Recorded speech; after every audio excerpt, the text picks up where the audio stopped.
Everybody, just a quick update on the Yokomo SD9 Sport. I'm getting ready for the next race on May 1st.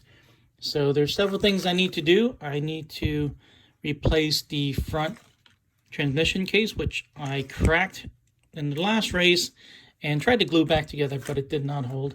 I ordered this from Japan, and this is the graphite version, so hopefully it'll hold.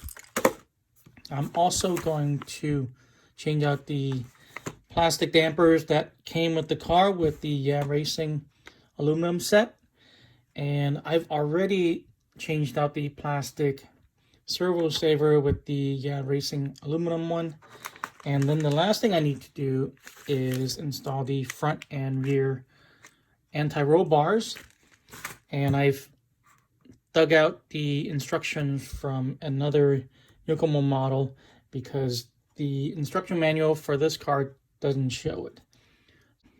I'm going to bring the car back to the track tomorrow for some practice laps and get the car ready for the next race. Thanks for watching this video. Like and subscribe, and I'll see you guys in the next one.